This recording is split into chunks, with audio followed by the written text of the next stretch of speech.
sumusunod kay Jesucristo. Tayo ang tunay na sumusunod kay Jesucristo. Sapagkat bakit? Kung ang salitang Kristyanismo ay followers of Christ, we are the true followers of Christ. Bakit? Sinusunod natin kung papaano ang tamang paniniwala kay Jesucristo. Sabi sa banal na Quran, si Jesucristo ay isa sa mga dakilang propeta ng Diyos, sugo ng Diyos. Hindi Diyos na nagkatawang tao o kabilang sa tatlong persona ng pagka-Diyos. So, anumang mga maling mga bagay na aral na itinuturo ng mga naglilitawang ibang mga reliyon, kapag ito ay kumukontra sa panuntunan ng banal na Quran, lalo ng paniniwala sa dakilang propetang si Jesucristo, at ito'y kumontra sa banal na Quran, reject sa atin yan. Bakit? Sapagkat mismo ang banal na Quran na nagsabi, siya isa sa mga dakilang propeta ng Diyos, sugo ng Diyos. Sugo lamang sa bayan ng Israel. Sabi po sa banal na Quran. Okay. Ano ba po ang mga central thought dito sa banal na Quran? Isa sa mga central thought ng banal na Quran, mga minamahal ko mga kapatid at mga kababayan, ay ang pagkukorek sa mga maling turo aral na naglilitawan ngayon sa ating panahon. So anuman ang mga maling aral, kaya nga po tinawag na Quran ito kasi ang banal na Quran po ay merong 55 pangalan sa kanyang pagkakatawag. Isa sa kanyang 55 pangalan sa kanyang pagkakatawag ay tinawag po siyang Al-Furqan. So, ang kahulugan din po ng banal na Quran ay Al-Furqan. He has 55 names. Tinawag po siyang Dhikr, remembrance.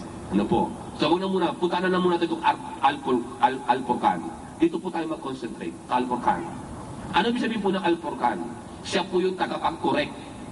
The one who correct is the criterion between right and wrong. Kaya ano man po ang mga maling aral na maglilitawan sa mundong ito, at ito po'y kokontra sa banal na Quran, tiyakan, ang tama ay ang banal na Quran. At yung mga maling yun ay mananatiling mali yun. Yan po ang banal na Quran. Siya ay tagapag-correct ng anumang mga bagay na maling aral. Alright. Ano po ang mga example na mga kinorek niya na talaga namang maling-mali kung ating titignan? Ano po? Isa sa mga kinorek ng banal na Quran ay ang paniniwala ng ating mga kababayan patungkol sa isinakripisyong anak ni Abraham. Ang paniniwala ng mga kababayan ating mga kakristyanuhan, ang isinakripisyo daw ay isa-isa. So ano ginawa ng banal na Quran? Kinorek sila. You are wrong. Sabi ng banal na Quran. Ang banal na Quran na nagsabi, ang ala ang nagsabi, ang isinakripisyo ni Abraham ay walang iba kundi si Ismail, ang panganay na anak. So yun isa sa mga maling aral na kung saan ikinurek. Dahil Al-Furqan nga po siya, tagapag-correct na mga maling aral na naglipana.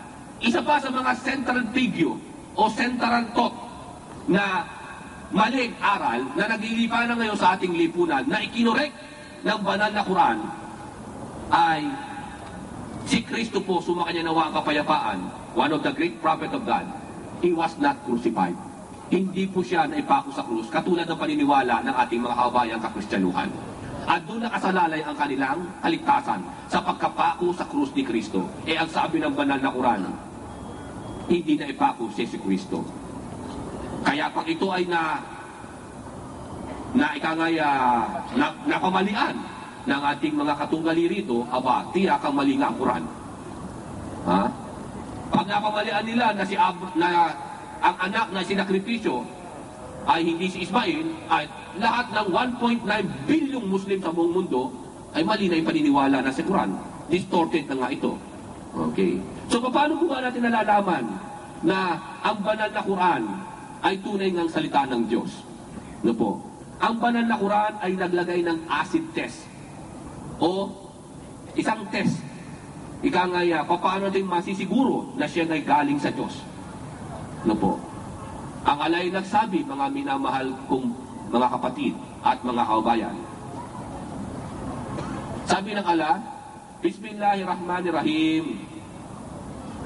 Apalanya daruna min Quran, walau kana min ghairi indillahi lawajud fihi aktilafan kathira. Binabadali ko na po sapagkat konti na lang ang ating oras. Isasali ko na siya sa kanyang pinakamagaang na wika. Ang sabi ng banal na Quran, sabi ng ala, no po, kung hindi nila sasalisikin mabuti ang bawat kasulatan, no po, at hindi nga galing sa akin yan, tunay, kasusumpungan nila ng maraming kontradiksyon. So yun po ang acid test. Ang pinaka-acid test na binigay sa atin ng Allah subhanahu wa ta'ala na nakasulat sa banal na Quran para daw nating matiyak na anuman nagsasabing tao na yan nga'y kanyang salita galing sa kanya, hanapan natin siya muna ng kontradiksyon. Pag nakakita kayo ng kontradiksyon dito, in other words, hindi yan galing sa Allah. Itapon nyo na, ibasura nyo na.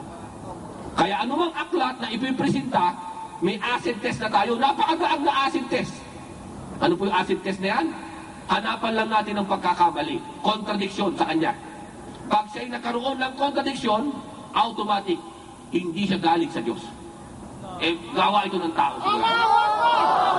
Yan po ang acid test na nilagay sa banal na Quran. Okay. Yan lang, napakagaan lang po, mga minamahal na mga kapatid at mga kabayan. Uulitin ko, kauli-ulihang pananalita ko rito sa banal na Quran. Ano po?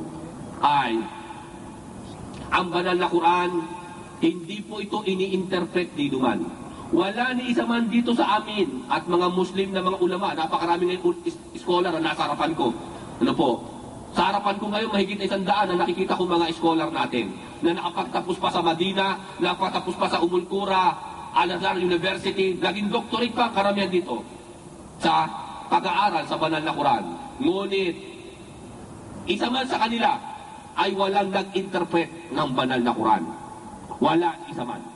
Lalo ako, hindi ko kailanman i-interpret ito. Sapagkat, bakit? Iisa lang po ang interpretasyon nito. Kung paano po ito in-interpret ng mahal na Propeta Muhammad sallallahu alaihi wasallam. Yun po ang interpretasyon ng banal na Quran. At sino man tao, hindi makapag-interpret ito.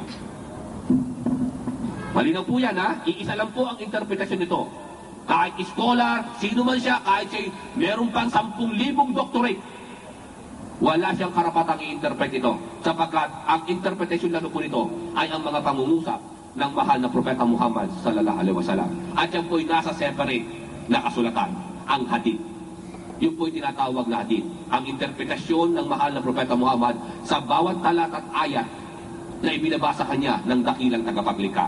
At yan din po'y ipinipreserve hanggang sa ngayon ang mga pangungusap ng mahal na Propeta Muhammad. Ang banal na Quran ay perfecto, letra por letra, ano po, na salita ng dakilang tagapaglikha. Wala pong salita rito ang tao, walang salita rito ang sinuman. Si Propeta Muhammad, wala siyang salita rito.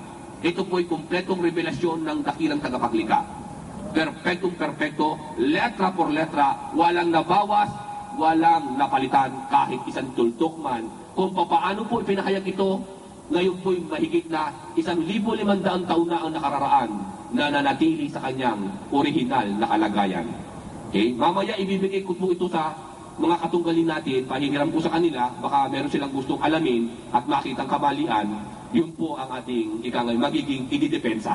Ano po? Ito po yun, ha? Pabibigay ko sa kanila yan. Kasi mamaya, hihiramin ko naman yung Bible nila kung sakasakali. Ano po? Sino po yung haharap na makakatunggali ko? Yun po yan. Ano po? Ito po ay nasa tamang sukat. Ha? Exact mathematic equation. Kasi kung tayo 1 plus 1, 2. Exact equation. Ganun din po ang banal na Quran. Nasa eksakto siyang equation. Walang siya nabawas, walang nabawasan, walang naidagdag. Mula nang ipahayag sa mahal na Propeta Muhammad na makumpleto ito. Okay? Ito po yun, ha? Ayan, pinapakita ko na sa inyo, bubuklatin ko muli. Yan.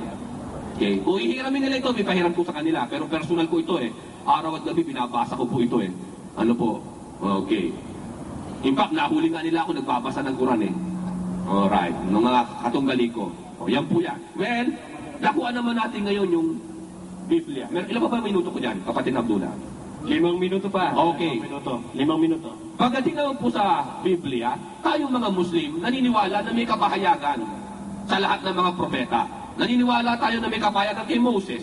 Ang tawag doon ay Torah. Naniniwala tayo na may kapahayagan kay Abraham. No, Suhub kay Abraham, yung tipan kay Abraham. Naniniwala tayo may kapahayagan kay David o Dawud, alayhi salam. Yung tinatawag na Sabur o Salmo ni David. Naniniwala tayo na may kapahayagan Yesu Kristo.